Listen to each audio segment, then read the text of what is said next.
नमस्कार, स्वागत है आपका न्यूज बुलेटिन में। मैं हूं आपके साथ सुहानी बहुगुना। बड़ी खबर उत्तर प्रदेश के कानपुर से, जहां शहर के बैकनगंज क्षेत्र में मंदिरों से कब्जे हटाने पहुंची महापौर प्रमिला पांडे ने मंदिरों के गेट में लगे तालों को तुड़वाया। नगर निगम के सफाई कर्मियों को मंदिर परिसर को साफ करने के दिए निर्देश। एडीसीपी, एसीपी समेत बड़ी संख्या में पुलिस बल मौके पर मौजूद है। महापौर ने कहा कि मंदिरों पर से कब्जों को हटाया जाएगा। देखिए, ये बेकनगंज लगता है। पहले इसको सोनार गली कहा करते थे। तो यहाँ सब अग्रवाल परिवार, बनिया परिवार रहते थे। यहाँ हर एक 10 मकान के पास एक मंदिर था, एक कुआं था, जो आज यहाँ नहीं है। अब ये लोग रहते हैं, हमें कोई दिक्कत नहीं है। हमारे लिए सब पर सब धर्म बराबर है। हमारे मोदी जी कहते हैं सबका साथ सबका विकास। लेकिन अगर हमारे मंदिर है तो मेरी मूर्तियाँ गई कहाँ? आपका कोई भी धर्म का कोई मंदिर अगर कहीं है तो उसका सुरक्षा करना उन लोगों का धर्म होता है जो वहाँ रहते हैं। जो नहीं है, अब इन लोगों को खाली करना पड़ेगा। हर हालत में पूजा पाठ होगा। उत्तराखंड में सीमांत जनपद उत्तरकाशी में इस बार जिलाधिकारी ने जिला स्तरीय योजनाओं और जिला खनिज न्यास फाउंडेशन मद से बड़े कार्यों की शुरुआत की। इस पहल के तहत जिला योजना में 300 योजनाएं तैयार की गई, जिसमें शहरी और ग्रामीण क्षेत्रों में पेयजल, सड़कों, पुलों आदि की सुविधाओं और पर्यटन विकास के लिए कार्य किए जा रहे हैं। इसके अतिरिक्त जिला खनिज फाउंडेशन न्यास मद से पहली बार स्वास्थ्य और शिक्षा क्षेत्र में कार्य कराए जा रहे हैं। इसमें उप जिला चिकित्सालय पुरोला में 4 बेड के आईसीयू की स्थापना के लिए 40 लाख की राशि, 117 विद्यालयों में फर्नीचर और राजीव गांधी नवोदय विद्यालय में छात्रावास के लिए बिस्तरों की व्यवस्था के लिए करीब 62 लाख की राशि दी गई है। धामी सरकार की मंशा को धरातल पर उतारने के लिए जिलाधिकारी खुद ग्राउंड पर जाकर कामों का निरीक्षण कर रहे हैं। हालांकि इस फैसले से कुछ जिला योजना समिति के सदस्य कुछ खुश नहीं है, लेकिन जनपद वासी इस पहल की सराहना कर रहे हैं। हाँ, जिलाधिकारी महोदय द्वारा खनन न्यास में काफ़ी बड़ी योजनाओं को जो है धनराशि आवंटित की गई है। विद्यालयों को स्कूल बस भी आवंटित किए गए हैं और इसके अलावा जवाहर नवोदय विद्यालय को जो है 30 लाख रुपए भी आवंटित किया गया है और इसी प्रकार अन्य जो बड़ी योजनाएं उनको भी धनराशि दी गई है। तो बेसिकली उद्देश्य यही है कि हमारी जो योजना है वो हमारी जो ग्रामीण जनता है या शहरी जनता है उनकी क्या आवश्यकता है। तो शहरी क्षेत्र में आज की तारीख में हमें लगता है कि जिस हिसाब से हमें जो आधारभूत ढांचा चाहिए, चाहे वो पार्किंग से संबंधित हो, चाहे वो सीवरेज से संबंधित हो, और ग्रामीण क्षेत्र में जो हमारी हमने देखा कि आपदा के समय या फिर जैसे हमारी पेयजल का संकट हुआ था या फिर हमारे आपदा के समय हमने देखा कि कहाँ क्या दिक्कत आई थी। इन सभी चीज़ को ध्यान में रखते हुए योजना का स्वरूप उसी हिसाब से तैयार किया गया है और सक्षम स्तर से उसी प्रकार की योजनाओं का रख के हमें अनुमोदन लिया गया है। तो मुझे ऐसा लगता है कि इन योजनाओं के धरातल में उतरने के बाद काफ़ी इससे जनहित हमारी आम जनता लाभ मिलेगा। अगली खबर का रुख करते हैं। जोधपुर शहर महिला कांग्रेस कमेटी ने गृह मंत्री अमित शाह द्वारा बाबा साहेब भीमराव अंबेडकर पर की गई अपमानजनक टिप्पणी के खिलाफ विरोध प्रदर्शन किया।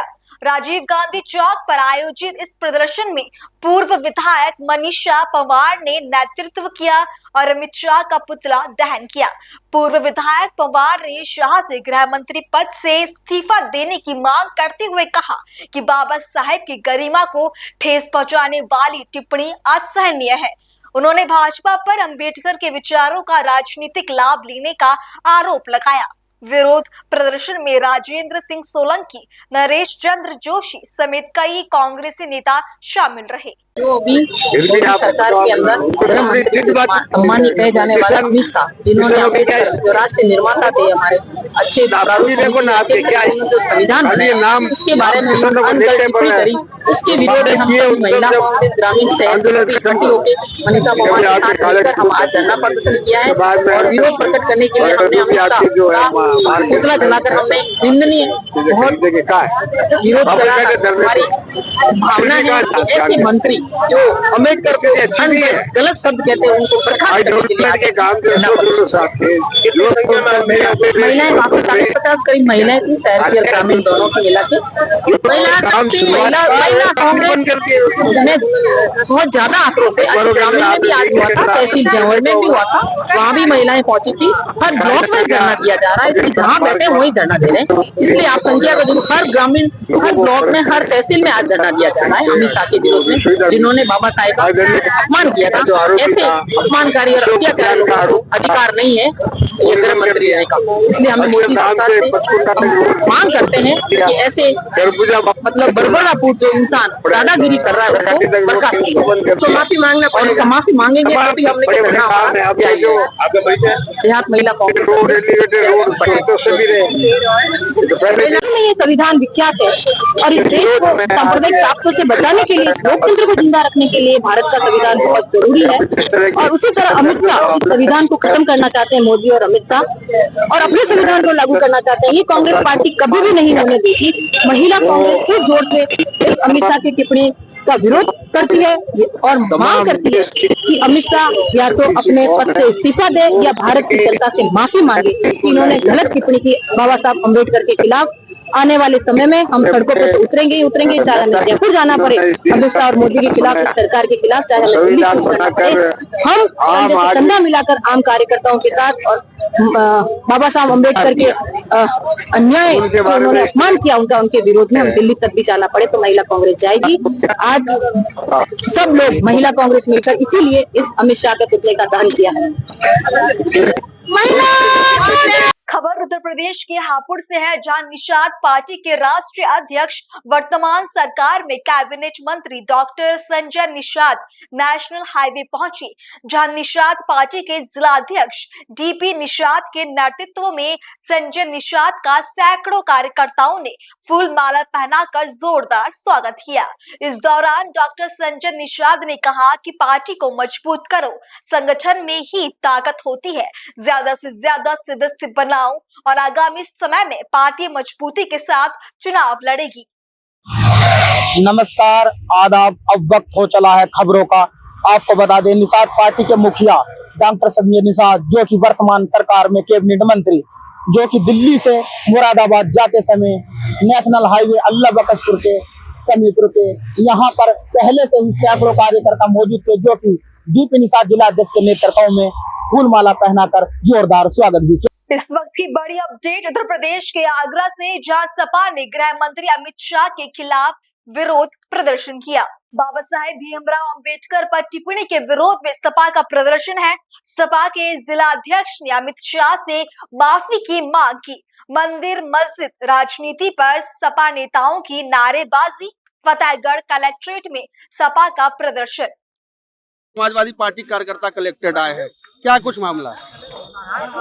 माननीय देश के गृह मंत्री द्वारा जो बाबा साहब डॉक्टर भीमराव अंबेडकर के ऊपर गलत ढंग से टिप्पणी की गई है, बाबा साहब भीमराव, अरे वो तो दलितों, पिछड़ों के, किसानों, नौजवानों के भगवान है, तो उनका बार बार नाम लेने में हमें दिक्कत क्या है? उन्हें क्या दिक्कत होने लगी? जिन्होंने संविधान बनाया, जिन्होंने देश को एकता के सूत्र बांधा, ये एकता के सूत्र से अलग अलग उन्हें हिंदू मुस्लिम पैदा करने वाले, मुसलमान वो क्या कहते हैं, मंदिर मस्जिद को तोड़ाने वाले, ये कभी हिंदुस्तान के सच्चे अनुयायी हो ही नहीं सकते। इसलिए अमित शाह को माफी मांगनी चाहिए और मंत्रिमंडल से अमित शाह को इस्तीफा दे देना चाहिए, इस्तीफा मांग लेना चाहिए। ये जनता की मांग है, गरीबों, अल्पसंख्यकों, पिछड़ों, दलितों, सबकी ये मांग है कि अमित शाह को इस्तीफा दे देना चाहिए। भाजपा कहती है सबसे ज्यादा वह संविधान का सम्मान करते हैं। नए संसद में भी संविधान को सर पर लेके मोदी जी पहुंचे थे, फोटो वायरल हुई थी। तो क्या लगता है कि यही तो सम्मान करते हैं कि जिनने संविधान बनाया उनका अपमान करते हैं। जो कहती है भाजपा उसका उल्टा करती है, जो भी भाजपा कहे उसका उल्टा समझो। अगर भाजपा कहती है सम्मान करता है तो भाजपा अपमान करती है। आज आप लोग बड़ी संख्या में आए, गेट नहीं खुला था, क्या क्या मामला था? गेट तो व्यवस्था है।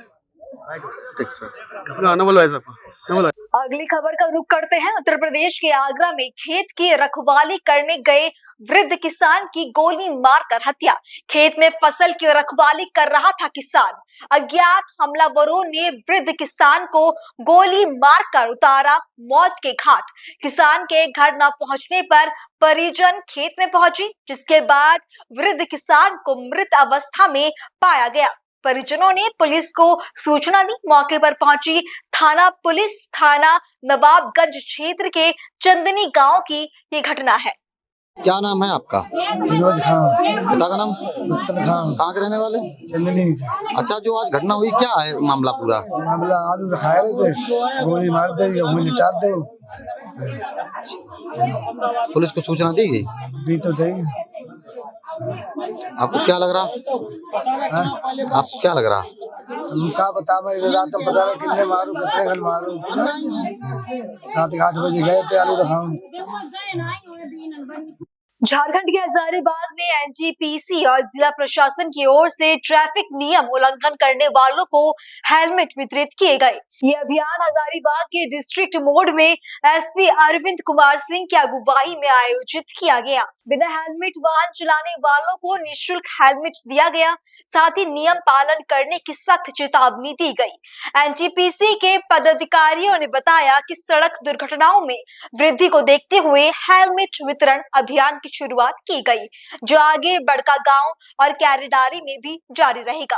वही हेलमेट लेकर लोगों ने खुशी जाहिर की और नियम पालन की प्रतिबद्धता जताई। हो गया आखिर इस तरह का प्रयास को? बहुत अच्छा प्रयास है। अब कहीं भी निकलना है हेलमेट पहन के निकलना है। ऐसा गलती ना करें, कहीं आगे जाकर एक्सीडेंट हो जाए। मेरा गलती था, हेलमेट नहीं लिए, इसके कारण यातायात द्वारा हेलमेट मिला है। लेकिन हेलमेट का उपयोग परमानेंट करना है, कहीं भी निकलना है। आज हेलमेट मिल रहा है फ्री में। खुश तो है, लेकिन हेलमेट लगा के निकलना है। हाँ, गिरधारी प्रजापति। हाँ, क्या कहेंगे? हजारीबाग के प्रशासन के द्वारा हेलमेट दिया जा रहा है, किस रूप में देखते हैं? देखिए, ये व्यवस्था पहले ही होना चाहिए था। आज अच्छा व्यवस्था, अच्छा पहल हुआ है कि कम से कम लोगों को आज चालान नहीं काटा जा रहा है भारी भरकम अमाउंट का। आज कुछ दे करके उनको ये समझाने का कोशिश किया जा रहा है कि हेलमेट बहुत ही आवश्यक चीज है, इसे हर व्यक्ति को पहनना चाहिए। ये प्रशासन का बहुत एक अच्छा पहल है। हम हजारीबाग वासी होने के नाते काफी सराहना करते हैं कि आज पहला बार प्रशासन के द्वारा ये पहल किया गया। धन्यवाद। मैं संजय रविदास। क्या कार्यक्रम हो रहा, उद्देश्य क्या इसके पीछे का? सर, उद्देश्य ये है कि हम देख रहे हैं कि रोड एक्सीडेंट्स कितने बढ़ रहे हैं, तो हमारा एक ये उद्देश्य था कि हम डिस्ट्रिक्ट एडमिनिस्ट्रेशन के साथ मिलकर एनटीपीसी एक अभियान चलाए, जिसमें हम लोगों को हेलमेट डिस्ट्रीब्यूट करें और उनको जागरूक करें कि हेलमेट पहन के टू व्हीलर चलाना कितना जरूरी है, कितना इम्पोर्टेंट है। तो यही इसी उद्देश्य से हमने ये एक जागरूकता अभियान हेलमेट बांट के और उनको जागरूक कराने का अभियान चलाया है। और यही कार्यक्रम हम लोग फिर बड़का गांव में करेंगे, केरेडारी में करेंगे, सिकरी में करेंगे। ये यहीं तक सीमित नहीं है, ये हमने यहाँ से शुरुआत की है। और मैं बहुत बहुत शुक्रगुजार हूँ एसपी साहब का कि उन्होंने समय दिया और इस हमारे कार्यक्रम को सराहा है। और यही कार्यक्रम हम वहाँ एक्सटेंड करेंगे अगले आने वाले सप्ताह में। धन्यवाद। सर, कितना हेलमेट? मैं फैज तैयब हूँ, head of the project Pakri Barwadi. कितना हेलमेट? लक्ष्य हमारा अभी तो 600 से 700 हेलमेट बांटने का है पूरे अपने। अब जो हम बांटेंगे वो अपने परियोजना क्षेत्र में बांटेंगे, बड़का गांव, सिकरी, केरेडारी, जिसमें हमारे 3 प्रोजेक्ट्स आते हैं, पकरी बरवाड़ी, चट्टी बरियातू और केरेडारी। ये 3 प्रोजेक्ट्स हैं, इसमें हम अभियान चलाएंगे। और इसका उद्देश्य ये है कि हम जिस तरह से देख रहे हैं कि आजकल जो रोड एक्सीडेंट्स हो रहे हैं मोस्टली 2 व्हीलर से, और लोग हेलमेट नहीं लगाते हैं, तो एक तो जागरूकता ये है कि उनको ये बताया जाए कि आपको हेलमेट लगाना आपके लिए कितना सुरक्षित और जरूरी है। और साथ साथ अगर हम ये अभियान चलाएं कि हेलमेट भी उनको बांटें, ताकि उनको ये रहे कि भाई हमको हेलमेट पहन के चलाना है। तो यही उद्देश्य है हमारा। तो मैं फिर से धन्यवाद देता हूँ डिस्ट्रिक्ट एडमिनिस्ट्रेशन का, एसपी साहब का। धन्यवाद। जिला प्रशासन के द्वारा और एनटीपीसी के द्वारा एक संयुक्त अभियान के द्वारा हम लोग हेलमेट का वितरण कर रहे हैं। इसमें आप लोग जानते होंगे, देखे भी होंगे और लगातार हो भी रही है घटनाएं कि हेलमेट की वजह से बहुत सारी घटनाएं जो कि मामूली घटनाएं होती है और उसमें जो है देहांत हो जाता है, लोग एक्सीडेंट में मर जाते हैं। तो हम ये आग्रह करेंगे कि जितने भी यहाँ के लोग हैं कम से कम अगर बाइक से चलते हैं तो हेलमेट लगा के चले, 4 व्हीलर से चलते हैं तो कम से कम सीट बेल्ट लगा के चले। लगाने से ये होगा कि संभावनाएं, हमको लगता है कि 70% संभावना ये रहती है कि हम बच जाएंगे, बाकी 30% तो एक्सीडेंट पर डिपेंड करता है। और दूसरा चीज है कि हमारे यहाँ लगातार यहाँ पर फाइन भी हो रही है, उसके बाद भी लोगों में कोई सुधार नहीं है। तो आप लोग के माध्यम से ये चीज मैं बताना चाहता हूँ कि कल से या आज से ही मतलब फाइन का जो सिस्टम है वो कड़ाई से पालन होगा। पहले जो था कि बीच बीच में हम लोग छोड़ भी देते थे, कुछ लोगों को ऐसा लगता था कि भाई बहुत नीडी है, उसको हम लोग छोड़ते थे, लेकिन अब हम इसको कड़ाई से पालन कराएंगे क्योंकि हम हेलमेट भी दे रहे हैं और खुद अपने बांट रहे हैं। तो आग्रह है कि आप लोग भी, मीडिया वाले बंधु भी हैं, वो भी हेलमेट लगा के चले। मेरे तरफ से मीडिया वाले बंधु को भी हम सबको हेलमेट प्रोवाइड कर रहे हैं। और दूसरा एक और चीज मैं बताना चाहूंगा जो सबसे इम्पोर्टेंट है कि शहर में 3-4 बाइक जो बुलेट वाले बाइक है उसमें साइलेंसर में वो क्या फायरिंग का आवाज लगा के जो चलते हैं, उस पर मैं एकदम केस करूंगा और उनको मैं जेल भेजूंगा। अन्यथा वो अपना साइलेंसर बदल ले, एक सज्जन की तरह से चले, आम आदमी की तरह चले, उसमें वो फायरिंग लगा के और ये लगा के नहीं चले। फिलहाल बुलेटिन में इतना ही। देश और दुनिया की खबरों के लिए देखते रहें पल्स 24 न्यूज।